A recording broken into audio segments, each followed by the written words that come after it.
All right, guys, what's going on? Welcome in. So the Jets training camp practice for the day just wrapped up. We actually just heard from Aaron Glenn as well. Personally, I think the biggest storyline coming out of today, once again, is Justin Fields, right? This is someone who just a couple of days ago had a dislocated toe. We had the media kind of storm, right? He was carted off the field. Jets fans are kind of, having these flashbacks to Mark Sanchez and Aaron Rodgers, what's going to happen here. And thankfully, we get word, hey, it's just a dislocated toe. Not, of course, downplaying the injury or anything like that. Still something that he's got to work through. But it's, Achilles, ACL, something that would have put Fields out for an extended period of time was just like a nightmare situation, nightmare type of scenario for not only just fans, but the team as well. But again, we get that good news. Yesterday, he suits up, he's jogging around. He was initially listed day-to-day by the Jets. I'm like, okay, wow, great first step, sweet, I guess literally speaking. And then today, he's out there not only just dressed again, but he's taking snaps and he's participating in 7-on-7s. On top of that, he was really, really impressive through the air, right? Rich Cimini reported that he went 8 for 9 in the first period. Lone incompletion was a sideline throw to Arian Smith, who failed to get both feet down. I mean, to me, that's a win if I'm a quarterback here. Zach Rosenblatt reported that he seems to be moving fine out there as well. He's not like hobbling around, limping around, or like slowly chugging. It's kind of... from what the reporters are making it out to be, it seems like it's status quo. Now, of course, it's not full go. He's not, I'm going to assume he's not running full speed. And obviously there's no contact a lot of these practices. It's still unpadded here, but still, what a great sign. And, side point here, whether, like, even if Fields went out there in 7-on-7s and went, 3 for 8 or something, it was just maybe a little late, or even if there wasn't as much zip on the throw, right, because he's dealing with the toe, it's still a win. It's still a win in my book, because just a couple of days ago, I was thinking, okay, hey, maybe this guy he can miss 1 week, he can miss 3 weeks, 4 weeks, as he miss a preseason game or two, but he's already out on the field. So I think the impressive numbers through the air is just kind of the cherry on top of the whole thing, right? The fact that he was just able to suit up and actually get some solid reps in, I think is a W. But man, Justin Fields continues to just be the talking point of Jets camp so far, and really love what I'm hearing. Now, aside from Justin Fields, if we look at what Tyrod Taylor was able to do in today's practice, right, in his session, he was also impressive, right? We know who Tyrod is at this point. We've talked a lot about it. He was one of my favorite acquisitions from a year ago. I loved signing him to that 2-year deal. Great leader, great teammate. Players love him. Coaches love him. A lot of fans love him. He's been around so many offenses, been around so many different teams and situations and everything. Tons of different quarterbacks, coaches. Like, it's just... to me, Tyrod is like the perfect backup. He's not going to rock the boat. He's not going to cause drama. He's just that guy that you want in your foxhole, right? Like, he is just the reliable veteran QB. Really, to me, the only question with Tyrod, like, is the availability thing. He does seem to get hurt quite a bit. But again, he's not this quote-unquote franchise quarterback. He's a backup. So I really like how it just doesn't really feel like there's this panic mode like there has been in recent years, and maybe it's just the new regime and how they're basically handling it. But in the event that Fields gets hurt again or has to miss time, I feel totally comfortable with Tyrod stepping in for a game or two or something, holding down the fort. I don't think it's the end of the world. I mean, there's times not last season, but early in the Saleh regime where maybe Zach would be hurt or Mike White would get hurt, and I would have buddies who were Jets fans.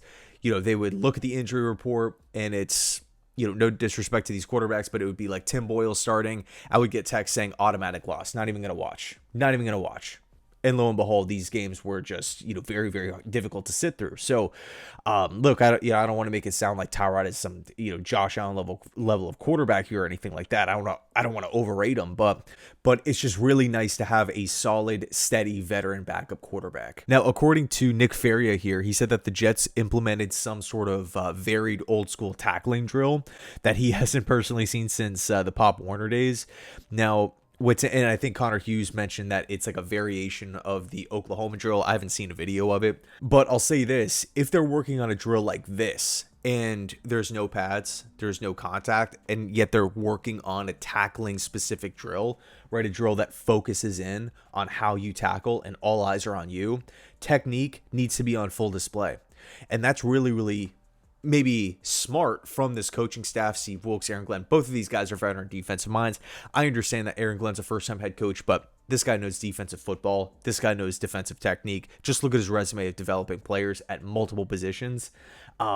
When you get the technique on display, and granted, it's not like you can fly in at 100%, just come barreling down and lay people out here because of the non-padded practices. But I think the point of these practices, what's your technique like? When all eyes are on you, when it's one-on-one, you in open space, how do you approach making that hit? How do you approach making this tackle here? And if there are flaws, if there are areas of improvement, they are on, again, full display. They're crystal clear, especially rewatching with the tape, right? Where you can really just break it down in front of them. The only potential downside with a drill like this in this style of setting, which I can, just trying to think of, if contact is the area of concern, because like there were times last season where you're watching this Jets defense and you're like, man, was that defender scared to make a hit? Was that defender scared of contact?